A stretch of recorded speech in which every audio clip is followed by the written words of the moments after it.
Sexual act ചെയ്യുന്ന സമയത്ത് ഭയങ്കര ക്രൂവലായിട്ടായിരുന്നു ആ സെക്ഷൽ ആക്ട് ചെയ്തത്.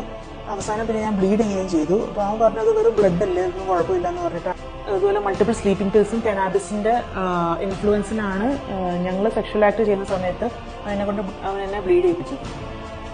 ഭയങ്കര ക്രൂവലായിരുന്നു ആ സമയത്ത്. സിന്തറ്റിക് ഡ്രഗ് എടുത്തിട്ട് നെക്സ്റ്റ് ഡേ എന്നെ കാണാൻ വന്നിട്ടുണ്ടായിരുന്നു. അന്നാണ് എന്റെ ഫ്രണ്ടിന്റെ അടുത്ത് സെക്ഷൽ അഡ്വാൻസസ് നടത്തിയത്.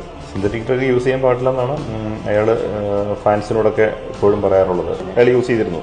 അത് അയാൾ യൂസ് ചെയ്തു. ഒക്ടോബർ 6, 2022 എൻ്റെ ഒരു ഫ്രണ്ടും വേടന്റെ ഫ്രണ്ട്സും കൂടെ എൻ്റെ അപ്പാർട്ട്മെന്റിലേക്ക് വന്നിട്ടുണ്ടായിരുന്നു ഹാങ് ഔട്ട് ചെയ്യാൻ വേണ്ടിയിട്ട്. അപ്പോൾ ഫസ്റ്റ് ഡേ വേടനും ഈ കുട്ടിയും തമ്മിൽ ജസ്റ്റ് പരിചയപ്പെട്ടു എന്ന് മാത്രമേ ഉണ്ടായിരുന്നുള്ളൂ. അത് കഴിഞ്ഞിട്ട് നെക്സ്റ്റ് ഡേ ഇവൻ മദ്യപിച്ചിട്ടുണ്ടായിരുന്നു. ഇവൻ കുറെ നേരമായിട്ട് ഈ കുട്ടീനെ തന്നെ നോക്കിക്കൊണ്ടിരിക്കുന്നുണ്ടായിരുന്നു. കുട്ടിക്ക് പ്രൈവറ്റ് പാർട്സിലേക്ക് നോക്കുന്നതൊക്കെ ഞാൻ ശ്രദ്ധിച്ചു. ഇത് കഴിഞ്ഞിട്ട് ഞങ്ങൾ ഒരുമിച്ച് റൂമിലേക്ക് ചെന്നപ്പോൾ അവൻ പറഞ്ഞ എനിക്ക് സെക്ഷലി താല്പര്യമുണ്ട്, അവളെ വിളിച്ചോണ്ട് വരണം എന്ന് പറഞ്ഞിട്ട്. എനിക്കത് ചെയ്യാൻ പറ്റത്തില്ല എന്ന് പറഞ്ഞു. അപ്പം നീ ചെയ്തില്ലെങ്കിൽ ഞാൻ പോയി ചെയ്യും എന്നുള്ള രീതിയിൽ പറഞ്ഞു. അവൻ വാതിൽ തുറന്നിട്ട് പോകാൻ പോയി അവളുടെ റൂമിലേക്ക്.